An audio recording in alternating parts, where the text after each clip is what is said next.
MP Harsha De Silva said Energy Minister Kanchana Wijesekara had requested him to conduct an urgent inquiry in this regard under COPF, as the committees on public enterprises and public accounts had not yet been appointed.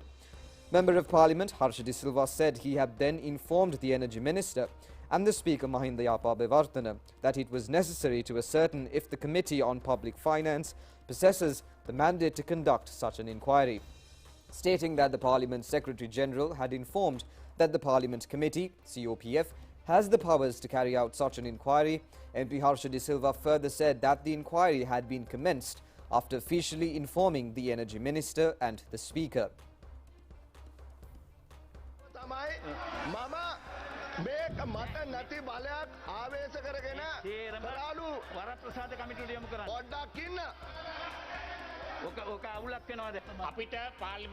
Parliamentarian Lakshman Kiriyalla said that the staff of the Parliament informed only a simple majority is needed. It was postponed since the Attorney General said a majority of 2/3 is needed.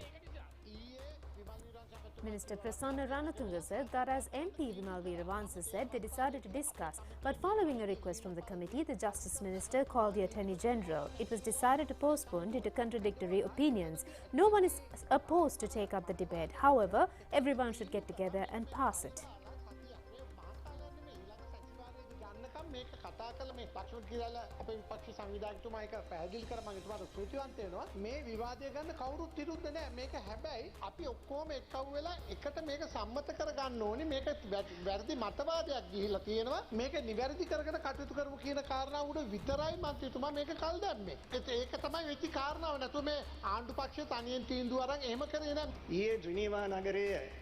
Parliamentarian Professor G.L. Piris said that Sri Lanka received only 7 votes yesterday in Geneva.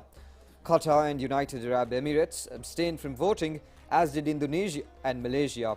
The main reason for this is breaching of pledges given.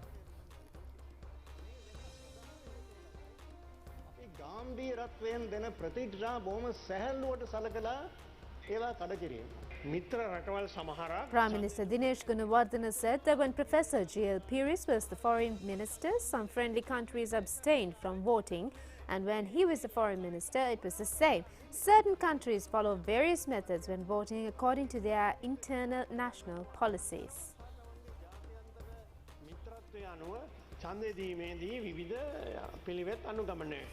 ශ්‍රී ලංකාව තනි වෙලා කියන කාරණාව මතුවෙන්නේ නැහැ. මොකද අපේ මිත්‍රත්වයේ මේ හැම රටක් එක්කම අපි අකණ්ඩව ගෙනියනවා. ඒ මිත්‍රත්වයේ ප්‍රතිඵල අපේ රටට ලබා ගන්න පුළුවන්කම තිබෙනවා. ඒ රටවල් කිසිවක් ශ්‍රී ලංකාව එක්ක කරන වෙළඳ හෝ වෙනත් විශේෂිත රැකියා ආදී ගණදෙනු ආධාර ගණදෙනු කිසිවකට අත තියලා නැමැත්තලා නැහැ. රටේ රාජ්‍ය නායකයා Opposition leader Sajit Premadasa said that state leaders should be champions to promote exports. $1 to $2 billion of IT exports have gotten stuck. The country should move up to the level of $5 billion in IT exports to study the Vietnam model too, he said. MP Patali Champika Ranawaka was unanimously elected as the chairman of the Subcommittee of Economic Stabilisation when the subcommittee met at the parliamentary complex today. The name of the MP, Patali Champika Ranawaka, was proposed by MP Vajra Abewardena and seconded by MPs Nasir Ahmed and Manu Ganeshan, the Subcommittee on Economic Stabilisation under the National Council to identify short and medium-term programs on economic stabilisation.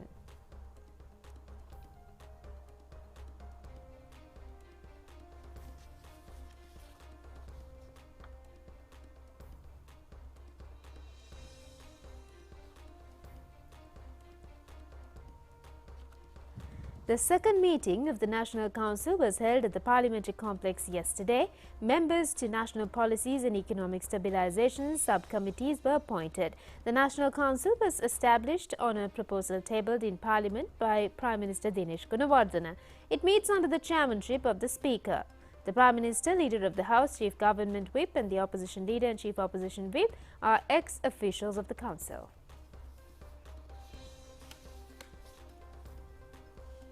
Attorney at Law Dr. Pratibha Mahanama says that there is a tendency of many countries to abstain from voting on the proposals presented by the Council on various countries during the UN Human Rights Council sessions.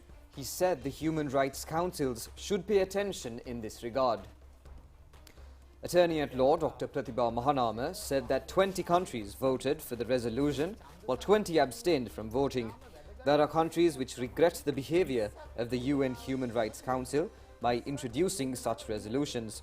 The number of those countries are increasing.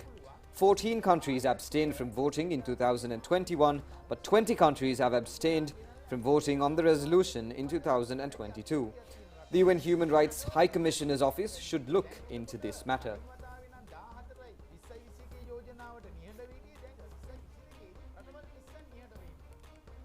Prime Minister Dinesh Gunawardena says it is essential at present to promote Indian investments in new sectors from which Sri Lanka's economy can get a considerable contribution. He mentioned this during a meeting recently with the representatives of the Indian Executive Officers Association.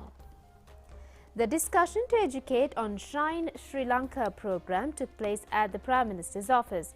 More attention was paid on the necessity to further develop bilateral trade and the need to increase Indian investments where Indian technical knowledge can be introduced.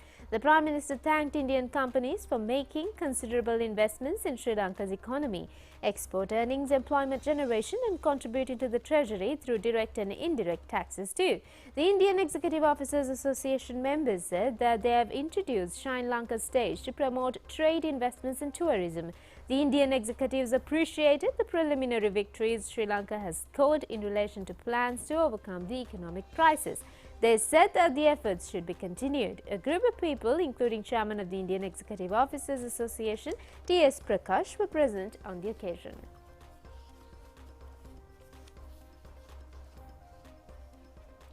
President Ranil Wickremesinghe says it is essential to provide correct information for the stability of the country while attending a workshop on Government Information Department. The President requested the media secretaries to perform their duties in this regard. President Ranil Wickremesinghe said that the country should be informed about the work that is being done by the government. The country is in a very difficult time. This has been experienced not only in the 20th century but in previous centuries as well. Hopes of many people have been lost. What should be done? What is the program of the government? Attention is paid on the problems of the country, but all problems would not be solved. We know about the problems and moving forward. That is the message that has to be sent. All levels should know that the government is doing. If there are wrong opinions, those should be corrected. We're heading for a very difficult time and we should overcome that. If the country is not stable, we cannot overcome it. Stability is created by giving correct information. The biggest problem is not from electronic or print media, but from social media. The whole world has that problem. We will be specially affected at this moment. All have to perform their duties. People's councils will be established from next week on a concept of former Speaker Karu Jayasuriya. The President attended the function, suddenly without prior information, which was held to educate media secretaries of state ministers and governors on state communication machinery.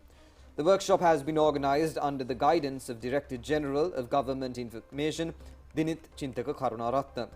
Minister Dr. Bandula Gunawardena, State Minister Shanta Bandara, Media Ministry Secretary Anusha Palpita, President's Senior Media Advisor Professor Sunanda Madhuma Bandara, President's Director General of Media Dhanushka Ramanayaka, Chairman of the ITN Sudarshana Gunawardena, Lankadeepa Chief Editor Sri Rana Singha, and a group of people were present on the occasion.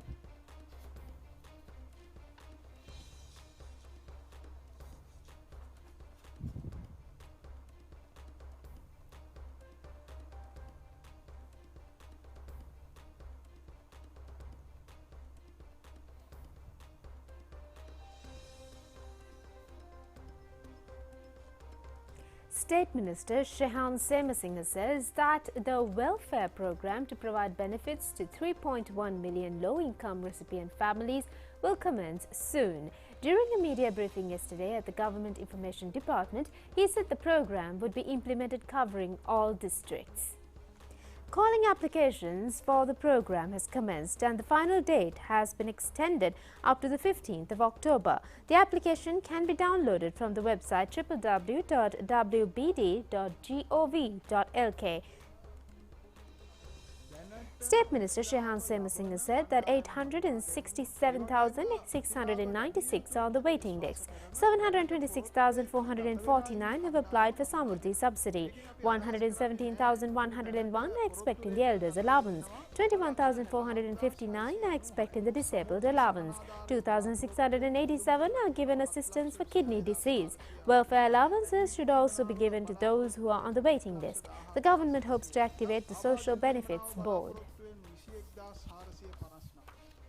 The Ceylon Association of Shipping Agents Maritime Conference was held at the Galadari Hotel, Colombo yesterday to mark the 2022 World Maritime Day. Minister of Ports, Shipping and Aviation Nimal Siripala de Silva participated in the event. The conference is highly appreciated for highlighting on how to utilize modern science and technology in this sector to safeguard and protect the marine environment. Secretary to the Ministry of Ports, Shipping and Aviation, Mr. K.D.S. Ruanchandra, and a number of dignitaries and representatives of the local naval and port sector institutions also attended the event. The chairperson of the Ceylon Association of Shipping Agents, Mrs. Nehara de Silva, presented a special memento to the minister.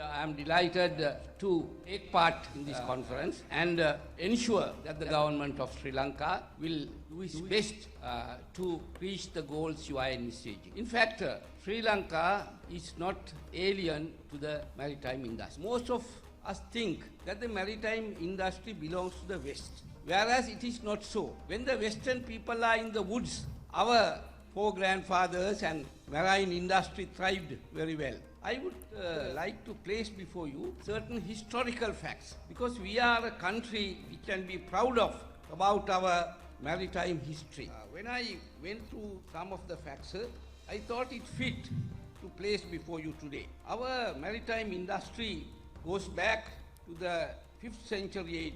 History records that King Mughal established a naval force to protect Sri Lanka. That is in 5th century AD.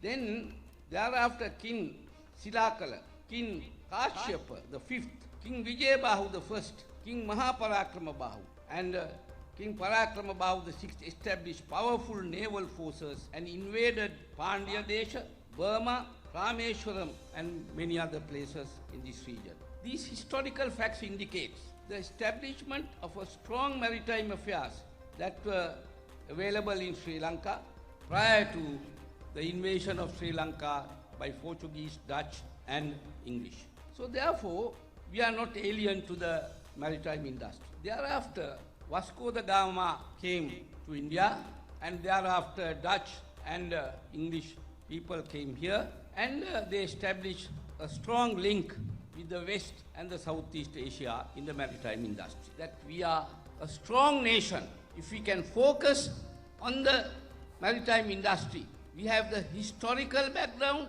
we have the ability and capability to run this industry with any other country or organization in the world. So therefore, but we can't go in the traditional way. Now, no steamships, no sailor ships. Now we are moving into an area of this industry being digitalized. This industry is improving. The science and technology is playing a greater role in the industry. So therefore, we have to have innovative approaches to ensure that we compete with the other countries of the world. Now on further news, the President's senior advisor on climate change, Ruwan Wijewardena, says that a long-term plan will be presented to prevent climate change. He mentioned this while addressing the inaugural session on climate finance in Bangkok recently. The meeting took place with the participation of many international, government and non-governmental organizations related to climate change and economy. Mr. Vijayawardena said that everyone should work collectively to overcome challenges in climate changes. He said that Sri Lanka has already commenced programs to minimize environmental and air pollution. Steps have been taken to operate Rajaratha Odyssey's special train to Anuradhapura on weekends. The Railway Department said it is being operated for the convenience of tourists and pilgrims. The Railway Department said the train will be operated on Saturdays and Sundays. It will depart Colombo at 9:20 am on Saturday and reach Anuradhapura at 1:42 pm. The train will leave Anuradhapura at 5 pm and reach Colombo Fort at 9:14 pm. The price of a ticket is 2,500 rupees. The train with 10 compartments has 480 seats. Meanwhile, a special train will run between Colombo, Alla and Kandy on this weekend. A train is scheduled to be operated in future up to Beliatta for the convenience of Kataragama pilgrims. A program to promote local tourism industry took place in the US recently. It has been organized jointly by the Sri Lankan Embassy in the US. Nearly 80 people attended the program, representing senior officials of the US state organizations and members of the International DC Society. Sri Lanka ambassador to the US, Mahinda Samarasinghe, delivered a speech on places of archaeological value in the country. A video on local bio and cultural diversity was shown on the occasion. The visitors were provided with the opportunity to experience local cookery and a show displaying Sri Lankan heritage. A group of people, including chairman of the International DC Society, Sanjay Hetty, however, attended the program.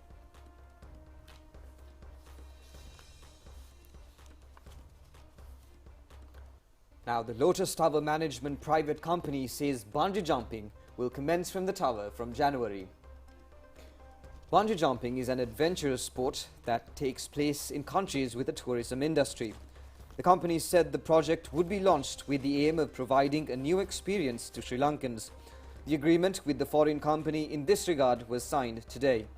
It was disclosed that more than 50,000 sportsmen and women in the World Bungee Jumping Sports Association are expected to take part in sports projects of the Lotus Tower.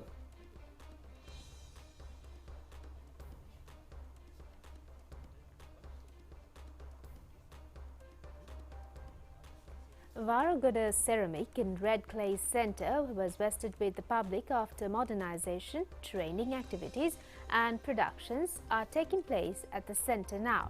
It will provide opportunities for those who are engaged in the industry to follow short-term and long-term programs. The Ceramic Centre, which is more than 100 years old, was in a dilapidated condition. It was known in the past as Clay School and provided training to a large number of people engaged in the clay industry. The Ceramic Centre has rendered an immense service to the rural industries as Sri Lanka's first ceramic training institute. The National Crafts Council took steps to modernise the centre on the instructions of State Minister Prasanna Ranavira.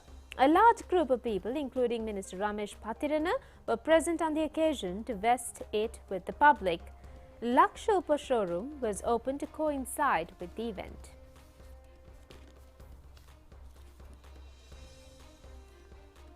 A teacher felicitation ceremony named Guru Pratibha Prabha was held today at the auditorium of the Ministry of Education under the patronage of State Minister Vijitha Berugoda. The aim of the ceremony was to appreciate teachers at Pirivens. They were felicitated with the participation of a group of officials including State Minister and Secretary to the Education Ministry S.M. Ranasinghe. A group of officials including clergy and teachers were present on the occasion. And that's a wrap of local news. Stay tuned for foreign news after this short break. දැන් ආපහු රට පුරාම dengue අවදානම තියෙනවනේ. මදුරුවන්ට බිත්තර දාන්න පුළුවන් වෙන විදියට වතුර එකතු වෙන තැන් පරිසරයට නිතර එකතු වීම තමයි මේකට තියෙන ලොකුම ගැටලුව. තමුන්ගේ දරුවෝ ගැන හිතලා, අසල්වාසීන් ගැන හිතලා, තමුන්ගේ ගෙවත්ත පිරිසිදුව තියාගන්නවා නම් මේ ගැටලු හුඟක් අපට විසඳ ගන්න පුළුවන්.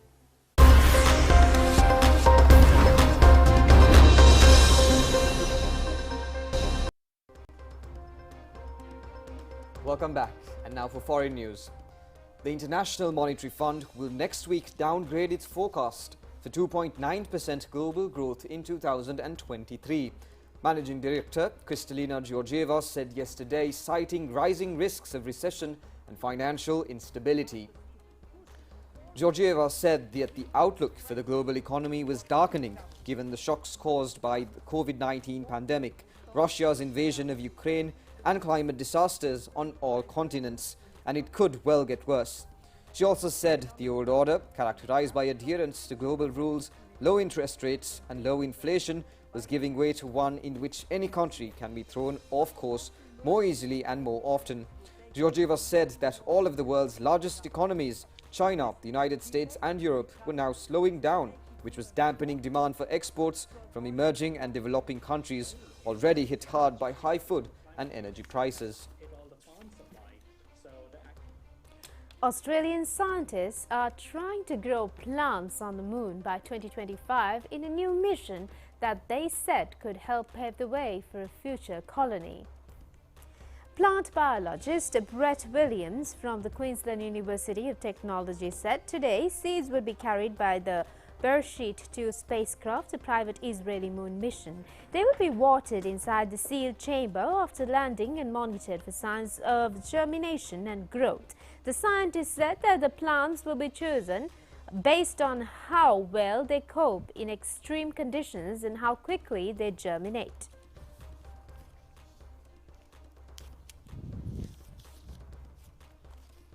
இப்படி வந்திட இப்படி அல்பங்கள் Prima Katumi Fantamai.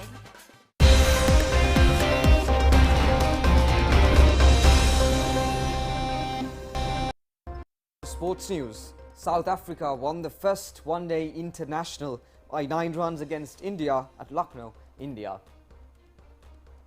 South Africa batted first. One innings was limited to 40 overs. Accordingly, South Africa scored 249 for 4 wickets in 40 overs. Henrik Lassen was not out on 74. His innings included 6 boundaries and 2 sixes. David Miller was not out on 75. He scored 5 boundaries and 3 sixes. In bowling, Shardul Thakur took 2 wickets. In reply, India was able to score only 240 in 40 overs. Sanju Samson was unbeaten on 86. His innings included 9 boundaries and 3 sixes. Shreyas Iyer scored 50 runs.